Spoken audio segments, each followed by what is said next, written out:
Well, folks, what have we here? Many of us assumed that the United States would regret its decision to elect Doddery Senior Joe Biden, who regularly now forgets the name of the world leaders and officials in his own cabinet. Thank you, Boris. And I want to thank that fellow down under. Thank you very much, pal. Appreciate it, Mr. Prime Minister. Just want to thank you both, and I want to thank the former general. I keep calling him general, but the guy who runs that outfit over there.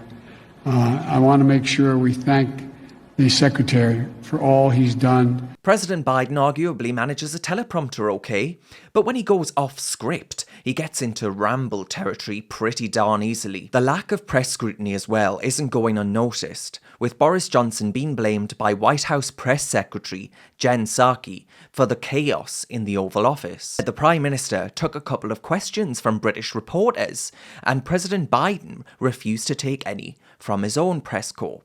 Biden started answering a question on images of migrants at the border being whipped by saying violence is not justified before his aides ushered reporters out of the door, leading to these scenes.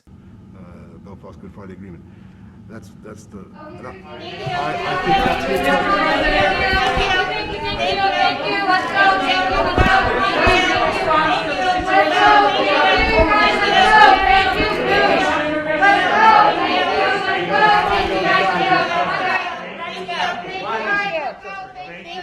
Let's go. Thank you. What did he say? I have no idea. I hope the microphone got it. I know. British reporters get questions. And I'm sorry, but you can't be the sitting president of the United States and preside over a litany of failures to this extent, coupled with the inability to communicate and respond to domestic and international crises. President Biden has no answer ultimately to China. He slashed support to Israel. France is furious with him. The Taliban took control of Afghanistan at lightning speed when he said it wouldn't happen. Americans are stranded there. Drone strike tragedies have occurred there. Iran, that crisis there is still ongoing. Prices are rising.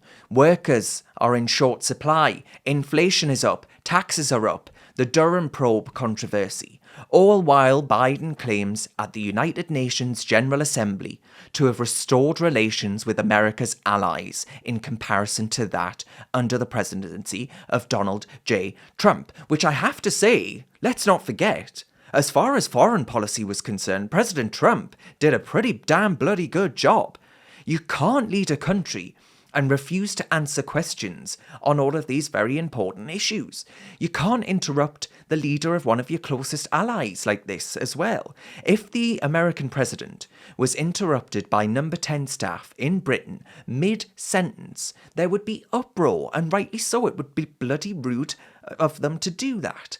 So with the decline of Biden's mental and physical well-being, and I don't think saying that can be dismissed as some bad faith slur by the right-wing media, by the way, it's playing out in real time, with a staff seeking to silence their man to avoid any further embarrassments for them. It's eaten Joe Biden's polling numbers now too.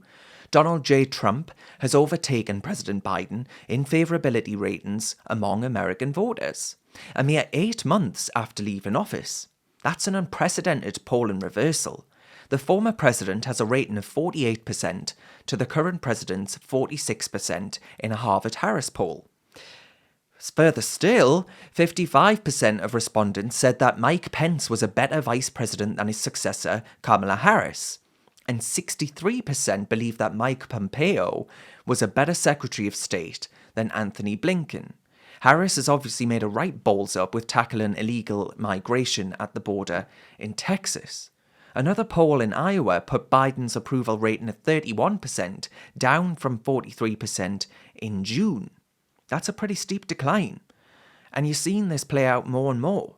And I'm afraid to say that, when you're in that top job, it's very different to being out there on the campaign stump, right?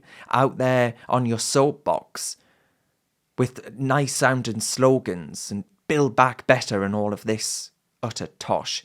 But when you've got to actually govern, when you've actually got the scrutiny of the press, who all of a sudden, post-Afghanistan, by the way, have started applying scrutiny to President Biden, finally. When that starts to happen, you can't hide away from it. So Biden and his administration are being exposed for what they are. Vacuous and, frankly, not all that good. Who knew? We did.